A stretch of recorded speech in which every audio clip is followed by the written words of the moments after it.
অধিকাংশ পত্রিকার মতো দৈনিক প্রথম আলো তাদের প্রধান শিরোনাম করেছে প্রধান উপদেষ্টার সাথে বিএনপি প্রতিনিধি দলের বৈঠক ইস্যুতে। নির্বাচনের রূপরেখা চায় বিএনপি, প্রধান উপদেষ্টার সঙ্গে বৈঠক। আগামী ডিসেম্বরের মধ্যে নির্বাচনের ব্যবস্থা করতে অন্তর্বর্তী সরকার কাজ করছে। বৈঠক শেষে এই তথ্য জানিয়েছেন বিএনপির মহাসচিব। রিপোর্টে বলা হয়েছে, বিএনপি মনে করে সাম্প্রতিক ঘটনাগুলোর দায় সরকার এড়াতে পারে না। জাতীয় নির্বাচনের আগে স্থানীয় সরকার নির্বাচন চায় না বিএনপি। রাজধানীতে সড়ক অবরোধ করে আন্দোলন নিয়ে পত্রিকাটি একটি বিশেষ প্রতিবেদন করেছে, যার শিরোনাম দেওয়া হয়েছে 4টি সড়কে অবস্থান, বিক্ষোভ, জনভোগান্তি। রাজধানীর রাজপথ, শাহবাগে বিক্ষোভকারীদের দফায় দফায় লাঠিচার্জ, জলকামান। রাতেও জাদুঘরের সামনে অবস্থান। শাহবাগে 2টি দল। সরকারি প্রাথমিক স্কুলে বাতিল হওয়া নিয়োগ ফিরে পেতে বিক্ষোভ। এনটিআরসি নিয়োগ বঞ্চিত দাবি করে আন্দোলনের আরেকটি দল। কেন্দ্রীয় শহীদ মিনার ও প্রেস ক্লাবের সামনে জড়ো হন মেটর শিক্ষার্থীরা। টিএনটি ভবনের সামনে বিক্ষোভ প্রবাসী শ্রমিকদের। চলমান অপারেশন ডেভিল হান্ট নিয়ে পত্রিকাটি রিপোর্টে শিরোনাম করা হয়েছে অপারেশন ডেভিল হান্ট। গ্রেপ্তার ব্যক্তিদের মধ্যে সাবেক সংসদ সদস্য, আওয়ামী লীগ ও সহযোগী সংগঠনের নেতাকর্মী রয়েছেন। এই অপারেশন নিয়ে স্বরাষ্ট্রমন্ত্রী বলেছেন, এই অপারেশনটা চলবে ততদিন পর্যন্ত ডেভিল এখান থেকে মুক্ত না হবে। দৈনিক সমকালও তাদের প্রধান শিরোনাম করেছে প্রধান উপদেষ্টার সাথে বিএনপির প্রতিনিধি দলের বৈঠক নিয়ে। ডিসেম্বরের মধ্যে নির্বাচন আশ্বস্ত করল সরকার। প্রধান উপদেষ্টার সঙ্গে বৈঠকের পর বিএনপি, জাতীয় নির্বাচনের আগে স্থানীয় সরকার নির্বাচন নয়। সাম্প্রতিক ঘটনাবলীর দায় সরকার এড়াতে পারে না। আওয়ামী লীগকে বিচারিক প্রক্রিয়ায় আনার দাবি। রাজনৈতিক দলগুলোর সঙ্গে বৈঠক শুরু 15 ফেব্রুয়ারি। ছাত্রদের নতুন দল গঠন নিয়ে পত্রিকাটি একটি বিশেষ প্রতিবেদন করেছে, যার শিরোনাম দেওয়া হয়েছে আসছে গণঅভ্যুত্থানে ছাত্রনেতাদের ছাত্র সংগঠনও। নতুন রাজনৈতিক দলের সঙ্গেই আত্মপ্রকাশ। বাংলাদেশ ব্যাংকের ঘোষিত নতুন মুদ্রানীতি নিয়ে পত্রিকাটি রিপোর্টে শিরোনাম করা হয়েছে প্রবৃদ্ধি অর্জনের চেয়ে জোর মূল্যস্ফীতি নিয়ন্ত্রণে। নতুন মুদ্রানীতির ঘোষণা। মূল্যস্ফীতি 7 থেকে 8% নামিয়ে আনার লক্ষ্য। সব নীতি অপরিবর্তিত। ডলারের বিনিময় হারে স্বস্তি। মানবাধিকার সংগঠন অধিকারের বার্ষিক প্রতিবেদন নিয়ে দৈনিক যুগান্তর তাদের বিশেষ প্রতিবেদন করেছে, যার শিরোনাম দেওয়া হয়েছে জুলাই আগস্টে লেডি হিটলার নৃশংস গণহত্যা। হাসিনার বুলেটে শহীদ 1581। বার্ষিক মানবাধিকার প্রতিবেদন 2024। রিপোর্টে বলা হয়েছে ছাত্র জনতার আন্দোলনের হত্যা শিকার 105 শিশু, 550 জনের চোখ নষ্ট, পঙ্গু অসংখ্য। 15 বছরে গুম খুনকে রাষ্ট্রীয় নিপীড়নের হাতিয়ার হিসেবে ব্যবহার করে দেশে ভয়ের পরিবেশ সৃষ্টি করা হয়। গত 3টি জাতীয় এবং স্থানীয় সরকার নির্বাচন অস্বচ্ছ, বিতর্কিত ও প্রহসনমূলক করার মধ্য দিয়ে কেড়ে নেওয়া হয় ভোটের অধিকার। সব রাষ্ট্রীয়, সাংবিধানিক ও স্বায়ত্তশাসিত প্রতিষ্ঠানকে আজ্ঞাবহ প্রতিষ্ঠানে পরিণত করা হয়। ছাত্রনেতাদের নতুন দল গঠন নিয়ে পত্রিকাটি একটি বিশেষ প্রতিবেদন করেছে, যার শিরোনাম দেওয়া হয়েছে 20 থেকে 25 ফেব্রুয়ারির মধ্যে আত্মপ্রকাশ। বৈষম্য বিরোধীরাই নতুন দলের নেতৃত্বে।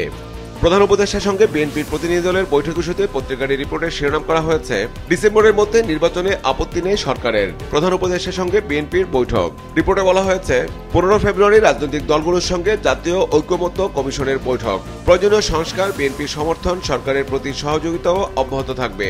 রাজনৈতিক হয়রানিমূলক মামলা প্রত্যাহারের দ্রুত পদক্ষেপ নেবে সরকার। দেশের রাজনৈতিক পরিস্থিতি নিয়ে দৈনিক বাংলাদেশ প্রতিদিন তাদের একটি বিশেষ প্রতিবেদন করেছে, যার শিরোনাম দেওয়া হয়েছে নতুন মোড়কে পুরনো নেতা, চলছে খোলস বদলের রাজনীতি। প্রধান উপদেষ্টার সঙ্গে বিএনপির প্রতিনিধি দলের বৈঠক ইস্যুতে পত্রিকাটি রিপোর্টে শিরোনাম করা হয়েছে ভোট ডিসেম্বরে, রোডম্যাপ এ মাসেই।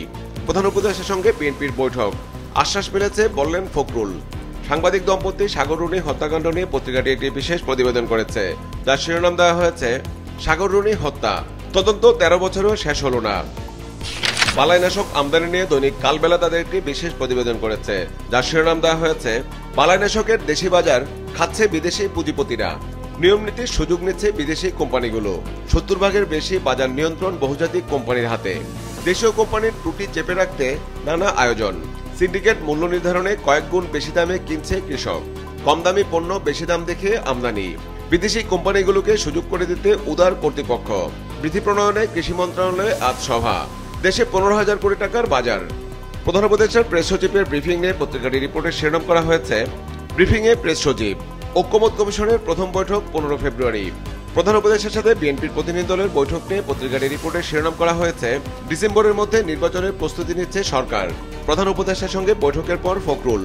ভাঙচুরের ঘটনায় উদ্বেগ জানিয়েছে বিএনপি। ফেজিবাদের দোসর ও অর্থ লুণ্ঠনকারীদের আইনের আওতায় আনার দাবি। জাতীয় নির্বাচনের আগে স্থানীয় নির্বাচন নয়, অবিলম্বে ইউনিয়ন পরিষদ ভেঙে দেওয়ার দাবি। দৈনিক কালের কণ্ঠ তাদের প্রধান শিরোনাম করেছে প্রধান উপদেষ্টার সঙ্গে বিএনপির বৈঠক নিয়ে, ডিসেম্বরের মধ্যেই নির্বাচন। পত্রিকাটি প্রশ্নবোধক চিহ্ন রেখে শিরোনাম করেছে ডিসেম্বরের মধ্যেই নির্বাচন, সব দল একমত হলে আপত্তি নেই সরকারের, 15 ফেব্রুয়ারির মধ্যে রোডম্যাপ ঘোষণা হতে পারে। প্রধান উপদেষ্টার সঙ্গে বিএনপির বৈঠক। জাতীয় সংসদ নির্বাচন নিয়ে পত্রিকাটি একটি বিশেষ প্রতিবেদন করেছে।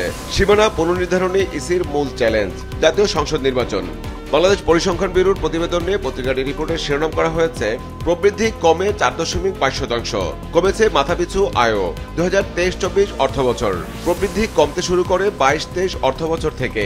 মাথাপিছু আয় কমে $2,738। রপ্তানির তথ্য সংশোধনের কারণে প্রবৃদ্ধি কমেছে বলছে পরিসংখ্যান ব্যুরো। দৈনিক দেশ রূপান্তরও তাদের প্রধান শিরোনাম করেছে প্রধান উপদেষ্টার সঙ্গে বিএনপির বৈঠক নিয়ে, ডিসেম্বরের মধ্যে ভোটের আশ্বাস, সরকারের সঙ্গে বিএনপির বৈঠক। জাতীয় নির্বাচনের আগে স্থানীয় সরকার নির্বাচন চায় না বিএনপি। সাম্প্রতিক ঘটনাবলীর দায় সরকার এড়াতে পারে না, মির্জা ফখরুল। 15 ফেব্রুয়ারি ঐকমত্য কমিশনের প্রথম বৈঠক। দেশজুড়ে বিএনপির নতুন কর্মসূচি নিয়ে পত্রিকাটি রিপোর্টে শিরোনাম করা হয়েছে 64 জেলায় বিএনপির সমাবেশে থাকবেন শীর্ষ নেতারা। অধিকাংশ পত্রিকার মতো আজকের পত্রিকাও তাদের প্রধান শিরোনাম করেছে প্রধান উপদেষ্টার সঙ্গে বিএনপির বৈঠক ইস্যুতে, ডিসেম্বরের মধ্যেই ভোট করার চেষ্টায় সরকার, বৈঠক শেষে ফখরুল। অন্তর্বর্তী সরকারের প্রধান উপদেষ্টার সঙ্গে বিএনপির প্রতিনিধি দলের বৈঠক, জাতীয় নির্বাচনের আগে কোনো নির্বাচন নয় বলছে বিএনপি। আওয়ামী লীগকে বিচার প্রক্রিয়ায় নিয়ে আসার দাবি। নির্বাচনকালীন সরকার নিয়ে বাংলাদেশ পরিসংখ্যান ব্যুরোর চালানো জরিপ নিয়ে পত্রিকাটি রিপোর্টে শিরোনাম করা হয়েছে নির্বাচনকালীন সরকার চান 82% মানুষ, বিবিএস এর জরিপ। অপারেশন ডেভিল হান্ট নিয়ে পত্রিকাটি রিপোর্টে শিরোনাম করা হয়েছে সাবেক এমপি চয়ন সহ গ্রেপ্তার 1,500, সারা দেশে অভিযান। 2 দিনের যৌথ অভিযানে গ্রেপ্তার 2,829। দিনাজপুর থেকে সাবেক মন্ত্রীর ভাই গ্রেপ্তার। শয়তানমুক্ত না হওয়া পর্যন্ত অভিযান চলবে, স্বরাষ্ট্র উপদেষ্টা।